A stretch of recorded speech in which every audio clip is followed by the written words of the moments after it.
Welcome back, gamers, to Budget Arcade, your number one free-to-play video game review podcast in the world. I'm your host, Mark, and typically in regular weeks, every other week we review a free-to-play video game. It's typically trash, but, you know, someone's got to do it. So Scott, Jeff, and I, we all take turns deciding what trash game we'll play, but sometimes we get good games. And, you know, this is the first episode of 2022, and so it's an off-week episode, and so you just get me by myself and my sweet voice soothing you as you go about your day. But I am going to recap my top 5 video games for 2021. A game of the year list, if you will. Last year, me and Jeff ran down our game of the year. This year, it's me, and I'm going to be taking you through some of the best games that I played and what I thought was the best video game of 2021 that I played. I didn't play every video game, and my list is going to be pretty console exclusive.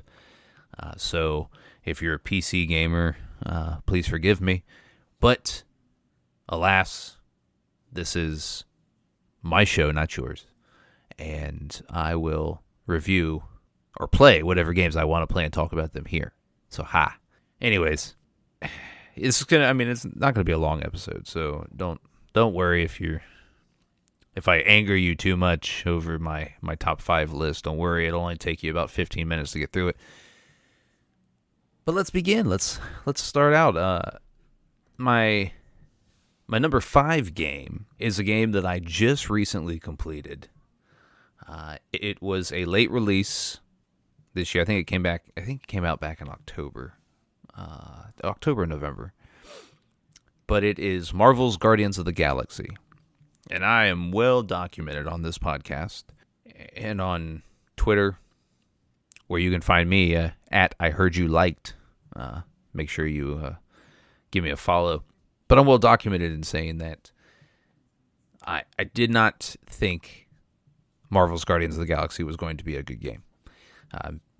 It's developed by Square Enix, and they also did Marvel's The Avengers and last year. And that game was not good. It just wasn't good. The gameplay mechanics were pretty terrible. The story was meh, and it felt rushed. It felt like it was more of a cash grab than anything else. So I was down on this release. But much like everything, I'm influenced by others, and so I started seeing reviews and reading reviews and just paying attention to how the game was being received when it was released, and it was getting pretty rave reviews for its story alone. And then I dived into like what was the gameplay like, and is it fun? And so I decided that I was going to play it. So I did, and I was pretty awestruck by the level of detail and the care that was paid by Square Enix to the comic book characters of the Guardians of the Galaxy. You know, Star-Lord, Gamora, Drax, Rocket, and Groot. And then, you have your other Guardians of the Galaxy characters, side characters, bit characters, the Nova Corps, and I forget his name. Anyways, he's going to be in the new movie. I forget his name. Anyways, the game is very good. It's got a great story. It's an immersive story. You actually care about the characters in this story. It takes its time telling its story. And, you play as Star-Lord throughout the game. And you also, in combat situations, you can control the other Guardians of the Galaxy characters. So it's more of a platoon combat system where you fight as Star-Lord, but you have the ability to control what Drax does in any moment, or a special ability that Groot has, or you want to attack somebody with Gamora. And so I was pretty blown away by the gameplay, the story, and so it fits at number 5 on my game of the year list. So number 4 on my list is a PS5 exclusive, and it got a lot of attention when it was announced back when the PS5, right before the PS5 was released in 2020, and then when it was released, it drew a lot of comparisons to Legend of Zelda: Breath of the Wild. It got a lot of pretty good reviews. I would say it was great. It's got a Metacritic of 83, but most big publications gave it either an 8 or a 9 out of 10. It's Kena Bridge of Spirits. It's developed by Ember Lab, and they're an in-house Sony developer. I thought this game was a load of fun. It's beautiful. Yeah, I mean, it's a PS5 exclusive, so it's top-notch graphics. It's bright colors. It's got a likable main character of Kenna, who's a spirit guide, and she has magical abilities, and she is meant to help people that have died move from the actual world to the spirit world, and it's third person, and so I had a joy playing it. It's not a long game. It's well made. I think the biggest knock on it is it's not very long. It's not Breath of the Wild. It has comparisons to Breath of the Wild, but it's not Breath of the Wild. And I don't. It probably drew inspiration from that game, but I don't think it's trying to be Breath of the Wild. Your main gameplay, combat mechanics, so to say, is your magical abilities. You have like a magical bow and arrow, and the main aspect of the game is that it's problem solving. You're faced with a lot of situations where you have to problem solve in game, and they can be solved in a litany of different ways. Whether it's via combat, or just kind of piecing together, hey, I can move around this area without getting into a combat situation. But it's a really, really fun game. I had a lot of fun playing it. Even though it didn't last very long, and it took me a little while to get around to it, I did enjoy myself. And so if you're a PS5 owner or a Sony fan, and you haven't played this game, it's really fun. It's not gonna, the game's not gonna. I think it's like $40, digital. So I would give it a spin. It comes in at number 4 on my list of top 5 games of the year. So we're gonna move into the top 3 here, and my number 3 game is a lot of other people's number 1, and it's Deathloop, developed by Arcane Studios, published by Bethesda, and it's a first-person roguelike game that it tells a unique story, a super unique story. It's the only time I've ever played a roguelike game, or a game in this genre, where it's tried to tell this story as a first-person shooter. The gunplay mechanics are very good. The story can get confusing at times, but that's simply because you die and you come back and you do it again, but this time you have a little bit more information you did last run, and so the gameplay mechanics, in-game mechanics, there's 4 different maps that you can play on, and there's 4 different times of day you can play those maps, morning, noon, afternoon, and evening. I think that's the four times, and each time on each map is different. Different location of different bad guys is different. Certain portions of the map are closed at certain times of the day, and so no two run at different times is the same, and that's really cool. That's a really cool mechanic. It's really cool as a first person shooter. The game allows you to play either stealth or guns blazing, and there's advantages for each.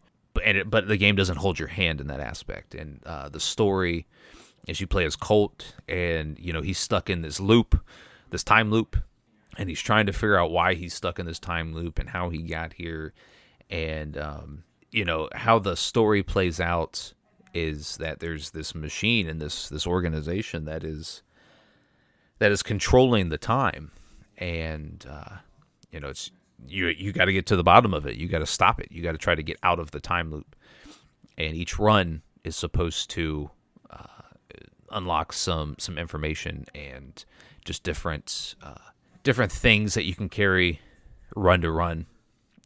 You have abilities. It's think Dishonored. So just think of kind of Dishonored type gameplay, with a much more involved story, and but same type gameplay mechanics. It's a fascinating game. It's really fun.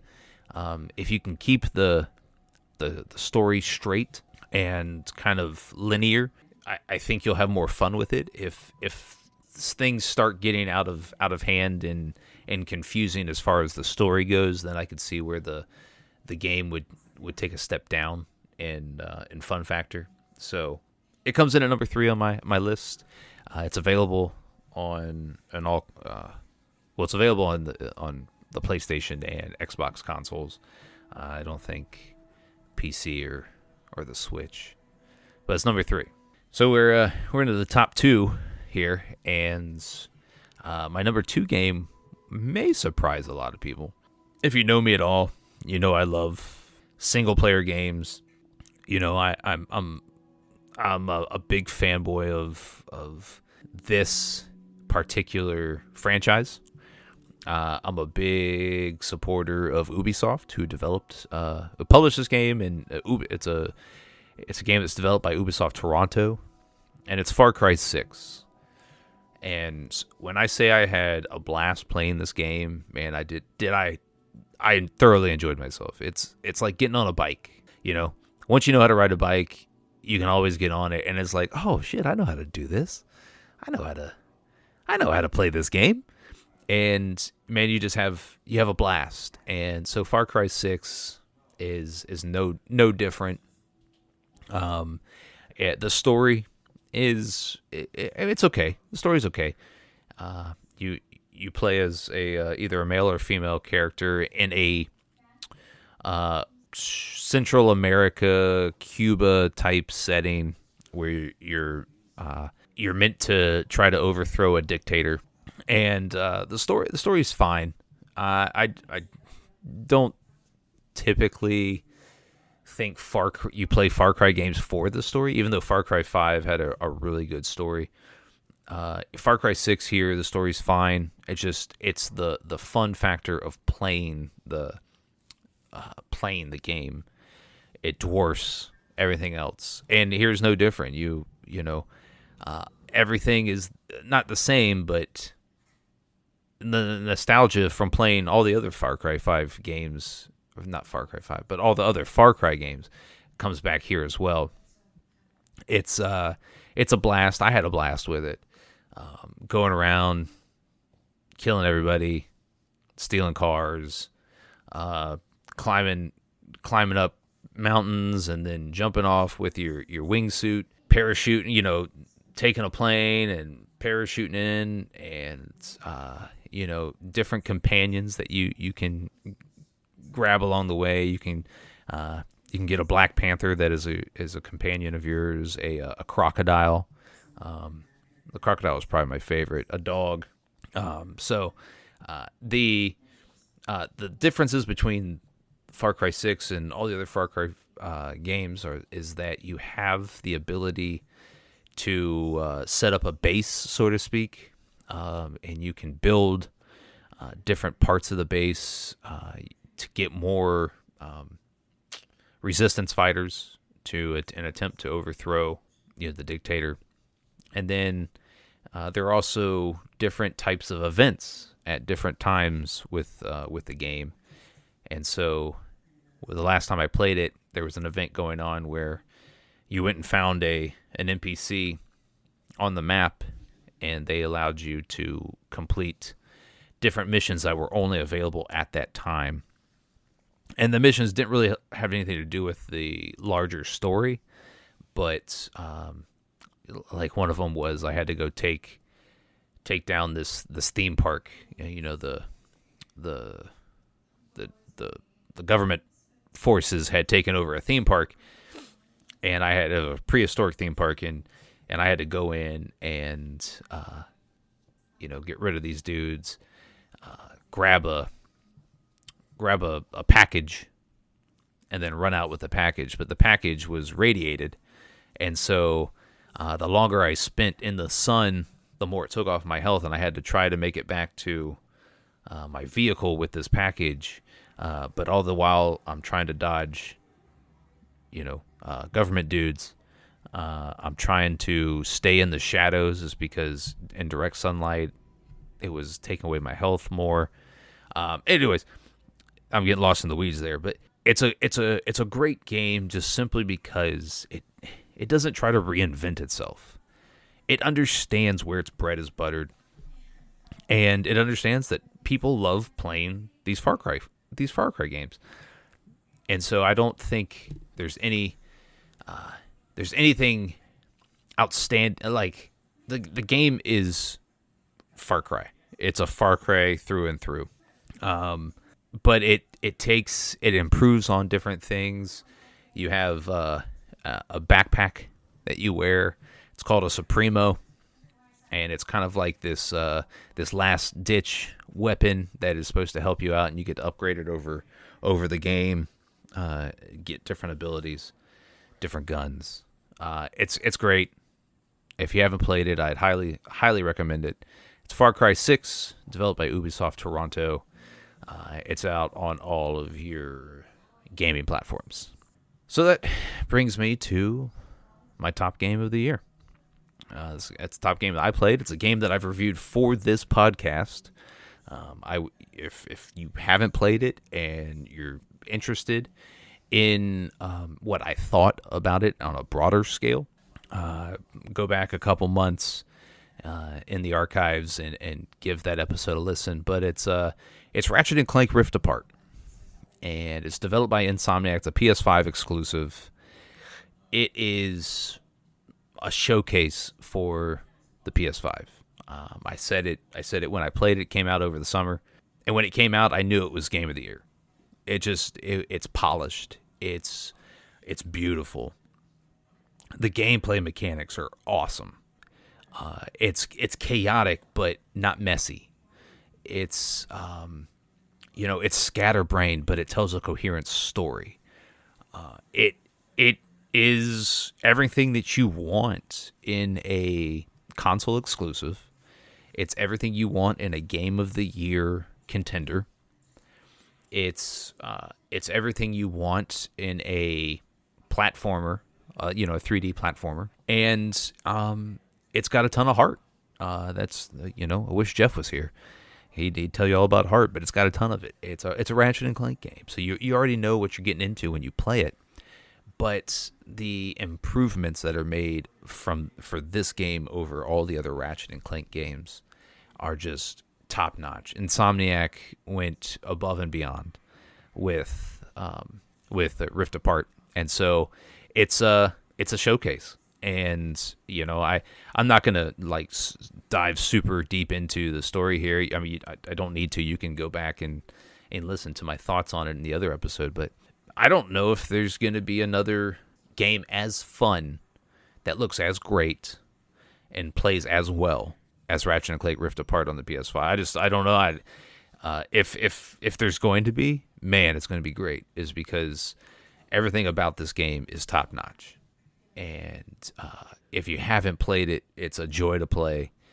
It's it might be one of my top 10 games of the past couple console generations. I don't remember having this much fun with a game on the PS4. I mean, there were great games on the PS4, but they were typically because of the story or the graphics. It wasn't a compilation of everything that was great. But this game, it takes the cake. It's awesome. If you can get your hands on it and you got a PS5, play it. It's it's about a 20 something hour campaign, and there's tons of things to do in each level. You don't have to just follow the story. You can explore a bit. It just offers everything, and I loved it. It was my top game of the year. Looking it up, it's got an 88 Metacritic score, and it got 9s and 10s across the board on major publication reviews. So give that a watch. Give the review I did a couple months ago a listen, and that's my top 5 games of 2021. Just recap. 5 Guardians of the Galaxy, 4 Kena Bridge of Spirits, 3 Deathloop, 2 Far Cry 6, and the top game, Ratchet and Clank Rift Apart. So yeah, that's it. I tell you what you can do, though. You can get at the podcast and tell us what your top game of 2021 was by hitting us up on all social media platforms at Budget Arcade, Budget Arcade Games, TikTok, Facebook, Twitter, Instagram, YouTube. If you want to join our Discord, you can do so via the show notes, where we spend a ton of time talking about games and movies and just everything under the sun. It's a really great group of gamers, and we all genuinely like talking to each other, and that's the best thing I can say about our Discord is that we all have this genuine love of video games, but we also have love of everything else, and we can all talk about it and discuss things in a wholesome way, where it's not toxic, and a lot of Discord. Discord as a whole has gotten a lot of negative press here in the past couple months for being a toxic environment for gamers, but I haven't seen it. It's certainly not the case in the Budget Arcade Discord. So please join our Discord there. If you want to support the show, we have a patreon.com/budgetarcade. If you decide to become a Patreon subscriber, you get exclusive access to our Patreon channel and our Discord, where you get a kind of behind-the-scenes look at the show, access to the show host, everybody that's been on the show. It's just an incentive. We also, via the show notes, have T-shirts that you can purchase, Budget Arcade T-shirts, where you can pick from a number of different designs and help support the podcast. We do appreciate that. Welcome to 2022. It's going to be a great year. We appreciate you listening, and over the past couple years, this show has grown immensely, and it's because of you. So thank you. And you can enjoy this music as it plays you out. Brought to you by Stimage. You can find his music at metroidmetal.com. And join us next week as we review Rogueland, the mobile roguelike title. I'm playing it. Spoiler, it's pretty good.